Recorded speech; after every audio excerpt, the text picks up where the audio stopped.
Now we will understand the first step of the recombinant DNA process, that is isolation of the DNA. It is nothing but the procedure to remove, that is extract a DNA. It could be vector DNA or it could be foreign DNA which contains our gene of interest. If I am just extracting the vector DNA, that is nothing but plasmid.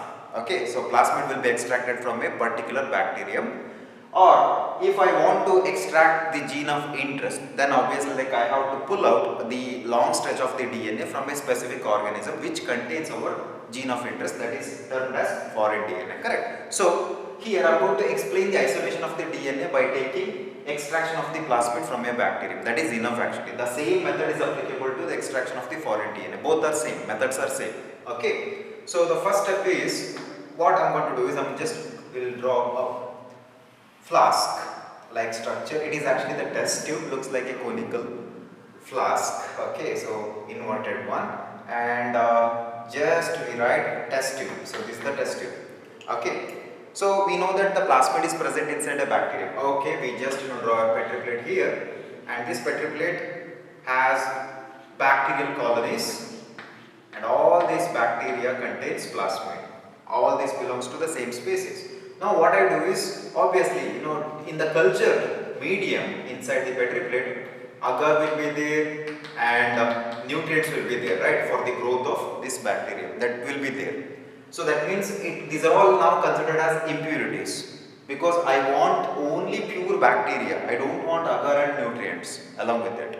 So what I do is I need to separate this bacteria from this agar and nutrients. So I just transfer all these things, whatever agar, nutrients and the bacteria, okay, into a test tube which is bit conical in shape actually, the shape. Okay, so let me just draw that. So this is the bacteria, and with the bacteria you see a lot of impurities that is present in the Petri plate. Okay, now for this isolation, the first thing is a bit mechanical method that should be employed actually, because I need to separate this bacteria from this impurity. For that I have to use a machine.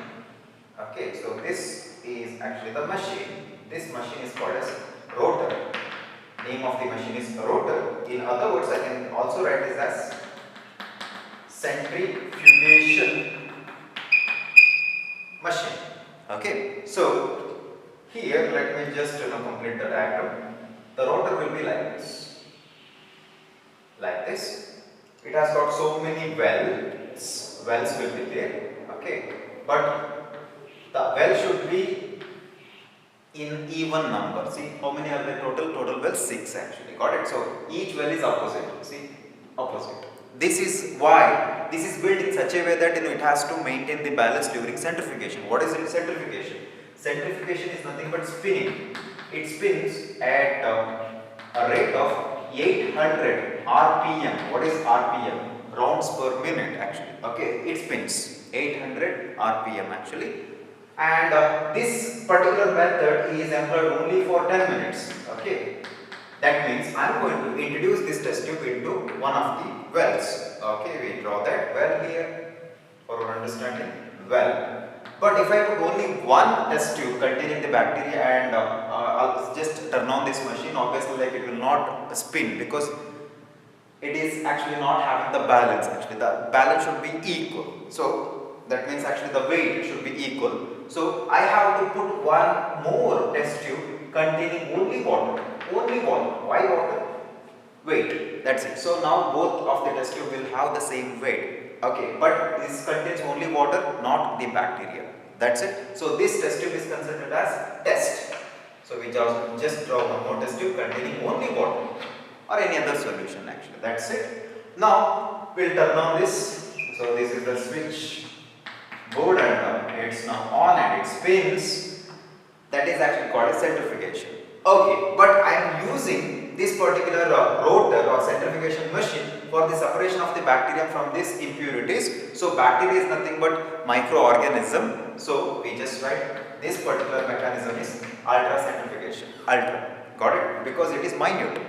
Okay. After the ultracentrifugation, I am going to just remove this test tube containing only bacteria and other impurities. So here what you see is the bacteria settles at the bottom like this. Okay, exactly at the bottom of the test tube, and this is called as bacterial palate. That's it. Okay. Whereas the impurities will be floating like supernatant, and you can easily remove these impurities like agar and whatever it is there. Okay. So that's it. So this is actually separation of the bacteria from the impurities. That's it. So we got a pure bacteria. Now this is actually considered as the step number 1 in the isolation method. So step number 2 is, what I do is, my intention is, so we take one bacteria from this test tube and we drop a plasmid here. See, this bacteria got cell wall, right? We all know that it has got a cell wall, very very strong cell wall.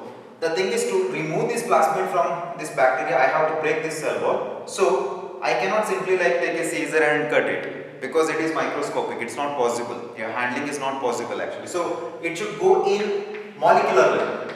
See, molecular level of removal of the plasmid. How? Molecular level. That means I have to treat this bacteria with a specific type of enzyme which can break the cell wall. So some enzyme have the ability to break the cell wall of the bacteria. Got it? So which is that enzyme which is employed to extract this particular DNA and breaking the cell wall? That particular enzyme is called as lysozyme. Got it? So lysozyme is the enzyme which have the ability to degrade the cell wall of the bacteria. Write down this, very important. So bacterial cell wall.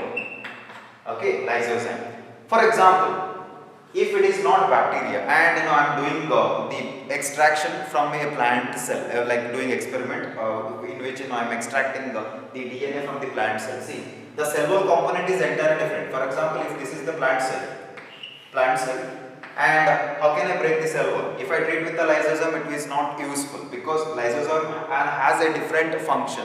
So I have to treat with a specific enzyme which can degrade the cell wall. That means cell wall of the plant is made up of cellulose. So let me just introduce cellulose enzyme. So which has got the ability to degrade the cell wall of the plant. So write down plant. In the case of plant cell wall degradation, we have to use cellulose enzyme. If it is fungi, for example, let me just write here. If it is fungi, then the cell wall of the fungi can be degraded by another enzyme, that is called as chitinase. Got it? Easy, right? So please remember all this stuff. Lysozyme for bacteria, cellulose for plant, and chitinase for fungi. Done? Okay, so that is actually the thing. Once we treat with a specific enzyme with this particular organism, it could be any plant, bacteria or fungi. But in the case of animal cell, there is no cell wall, so no need of it. Okay, so finally, I got in the test tube, same test tube, after treating with this particular enzyme, the third step. Here we all know that this particular bacteria, now cell wall is being removed, gone. Cell wall is removed. So we have only cell membrane and the plasmid and the DNA of the bacteria. Now the thing is, I have to do one more round of centrifugation for this test tube. Why?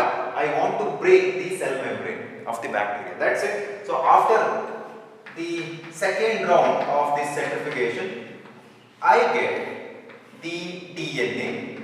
Okay. We all know that after the removal of this particular cell membrane from the bacteria, we get DNA. But the question is, do we get the purest form of DNA? No.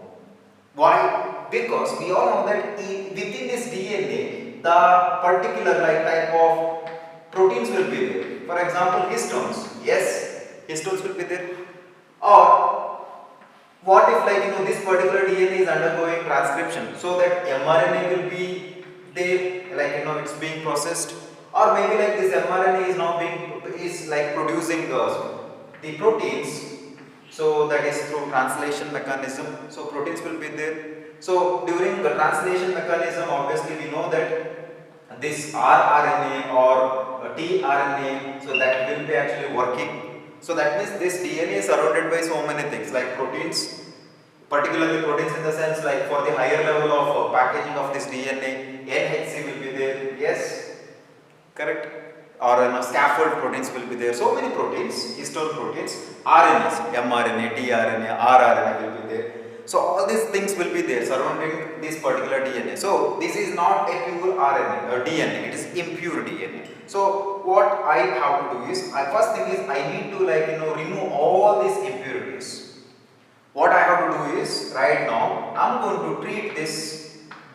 DNA with whatever, like RNA, protein, everything is there, right?